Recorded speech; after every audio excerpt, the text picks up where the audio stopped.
Councilmember, we had item 1 and 2, but item 3 also deals with unallocated fund balance.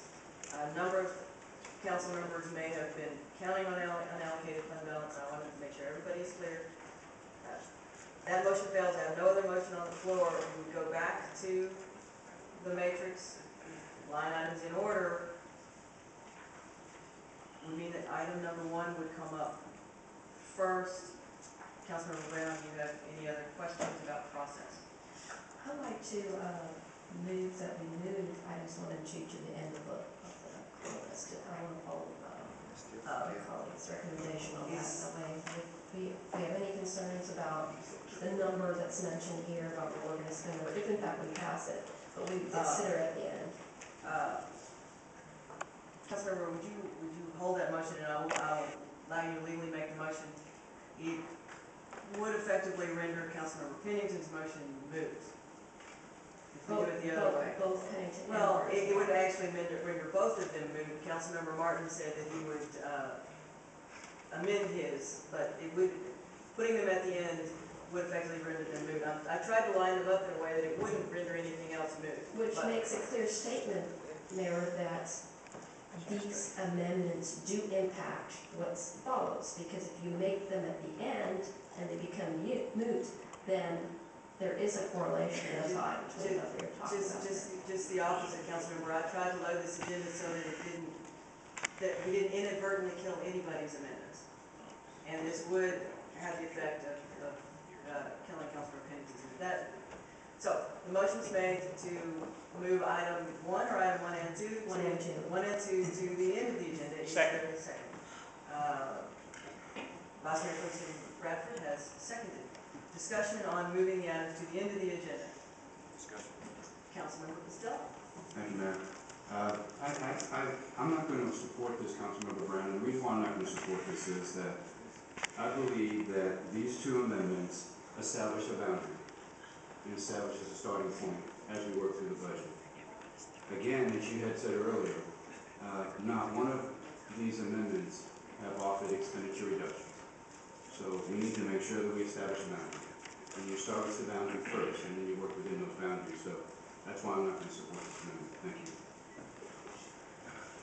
Council members, and I will say that it does, at the end of the day, we have to pass a budget that is balanced. And we will stay here until we have identified where the funds are coming from for any expenditures. Vice Mayor Pro Tem Bradford. Yeah, thank you, Mayor. I want to push back on this option that because some of us offer new programs that we're asking for new dollars or additional dollars, that isn't the case. Simply in the budget amendments that I offered and some of the others as well, we have identified multiple locations in the $2 billion general fund budget to fund these programs. We are not asking that we raise additional dollars to my colleagues who are saying that we're being fiscally not responsible as we could or should be. We have identified other locations where these dollars can and should come from. So I just want to just put that point on the record that we have identified, certainly in some instances here. Thank you. Councilmember Green. Thank you, Mayor.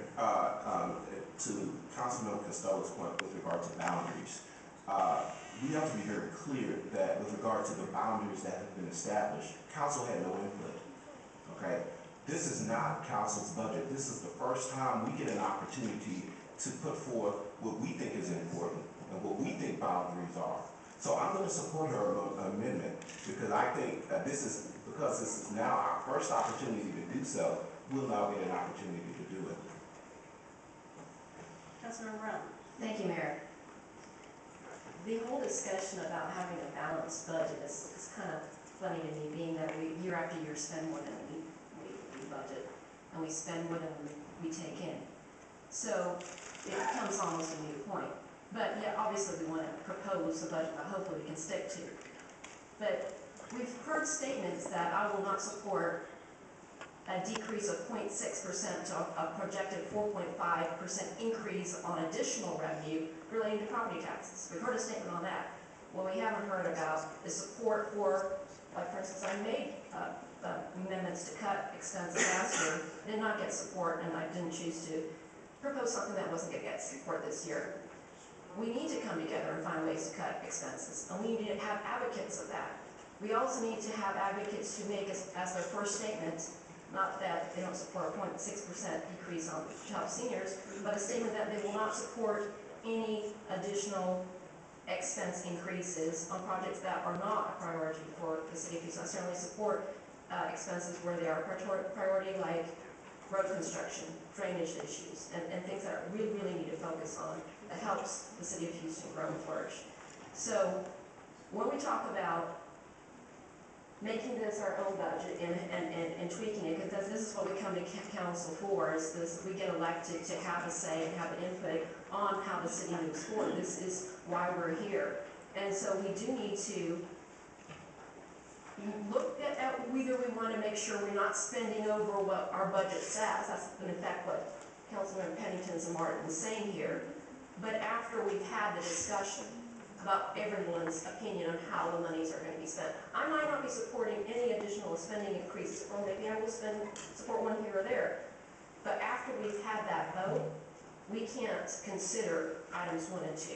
We need to respect each individual here at the council table today by looking at their amendments first. Thank you very much. Councilmember Burks. Thank you, Mayor. I just want to say something, when we all took this oath almost 2 years ago, the citizens put us here to do their business. And we become the mouthpieces. It appears to me that this matrix that we have right now is a little different from what we had last year, my first budget. I do remember my first very well. And now it seems as though they're being set up. And I don't like that. And I'm trying to hold my seat. I got my seatbelt on. I am really trying to sit here and go through this. I know how to read the English language, and if budgets, these first 2 pass, what's going to happen is everything we do after that is a moot point. Tax exemption for senior citizens will be a moot point. My colleague to my left does not want that. I can understand that. He can vote up or down, yes or no to that. But we're here to do the people's business. And then when we turn around, we hear about there's a surplus. Not a surplus, I understand, I don't like the word, but there's some extra money here. Chapter 42 is still working in the city, generating revenues for our people. And we have not even included that in our budget right now. So I'd like for us to just really look at some things in which we have around this table here, and let's not stun our growth, but let's improve the quality of life for all of our citizens. And let the politics get out of it. Councilmember, respectfully, in plain English, passing items 1 and 2 does not render anything moot. It means that you cannot use unexpected money. It means that if you wish to spend more money, you have to cut something that is in the budget already in order to offset it. It does not render it moot. It's simply the budget must, at the end of the day, the budget must be balanced. I want to make sure that everybody is clear on that. I'm clear on that.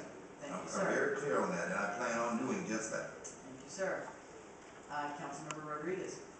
Thank you, Mayor. Just real quick, I've heard a couple of statements around the table about council wanting to increase spending, but I sat, there were 23 budget hearings, I probably sat for 15 personally, and every one of those departments that came before us had increases in their budgets, whether it was FTEs, spending for different line items. So I just want to be clear, it's not just council that's spending, it's these departments also that came in with percentages over last year. So I just wanted to point that out, just so we all on the same page and the public understands it's just not council.